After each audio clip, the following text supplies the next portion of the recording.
We are here at Natnagar Shodh Sansthan Sitamu, where Literature Festival 2026 is unfolding. Here with me is Director of ICHR India, Sri Rajesh Kumar, historian. Sir, you spoke at Sitamu Literature Festival 2026. How do you personally feel about the excitement and interest of people in history today?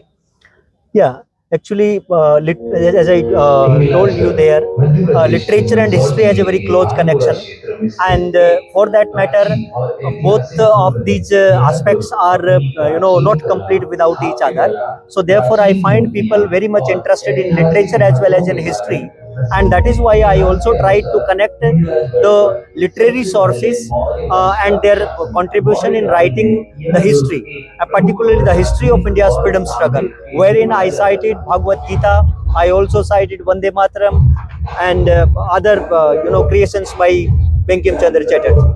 And sir, you talked about freedom moments across the part of India, small states, parts, and you highlight every statements given by them and the chronological structure of it. How do you feel that the unity of India is greatly shaped by this? Unity of India greatly shared by. Yeah, shaped by this different parts of states, and like they are together for the independence of our country. Yeah, actually, for every moment during the freedom struggle of India, there were different wings which were working for the freedom movement. As I mentioned that there were nationalists, among them there were liberals, and there were extremists, there were revolutionaries, and these three wings of freedom struggle of India were not only the people in these three wings were not only hailing from one area or one region. There were people from Maharashtra, there were people from southern states of our country, there were people from Bengal, there were people from Delhi, people from Punjab and United Provinces. So, everywhere the main cause of uniting people together was that people had one thing which united them, is that the Britishers, the colonial rulers, the colonial masters, they are exploiting the nation. The drain of wealth, as Dadabhai Naoroji has written his book Drain of Wealth, has inspired the people that look here, whatever our land is producing, whatever our people are producing, that is going to England.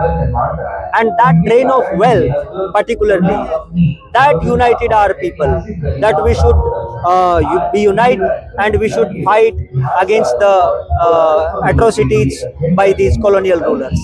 So we as students know very few names about our freedom fighters like the Mahatma Gandhi ji, Bhagat Singh, Subhash Chandra Bose, but in real we know there were lots of people.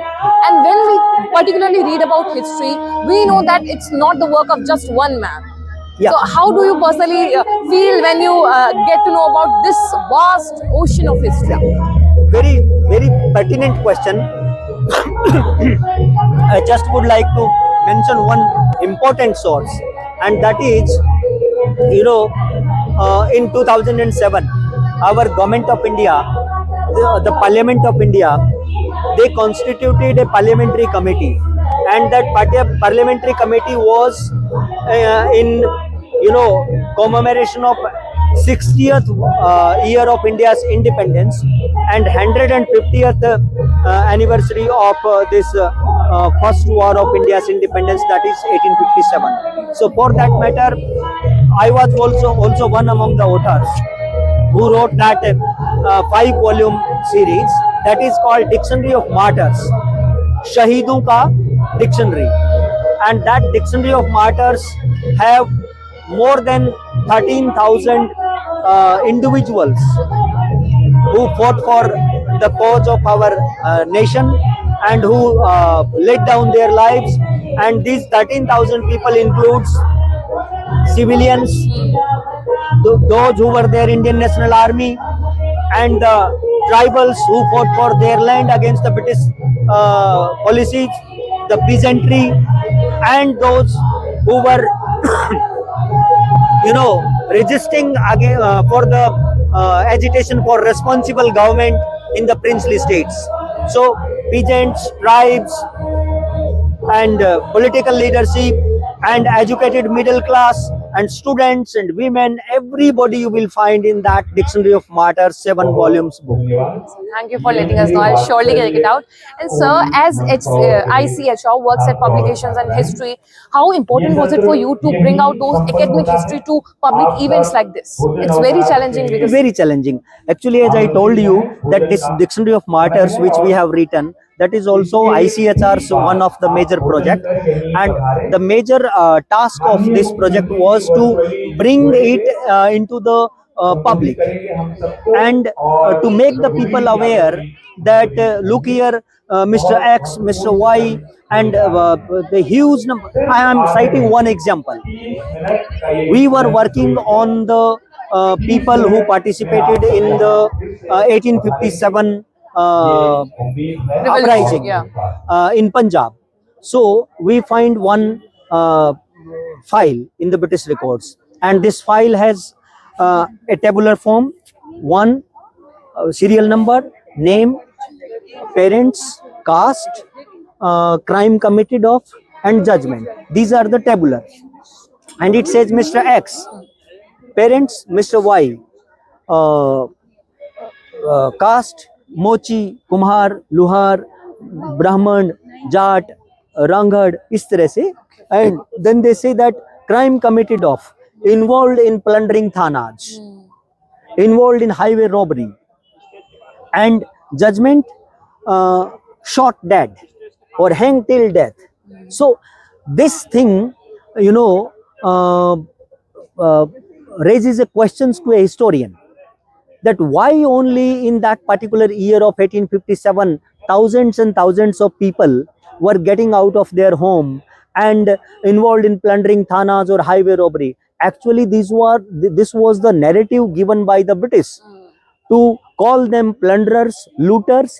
Actually, they were the people who raised their voice against the British, who raised their voice against the atrocities by the Britishers, and who raised their voice in the freedom struggle in that uprising, great uprising of 1857. So these thousands and thousands of people, they were not simply plunderers and looters. They were the actual Indians who fought for the freedom of India in that great uprising of 1857. And their names were literally forgotten in Indian history. All these names you will find in that Dictionary of Martyrs.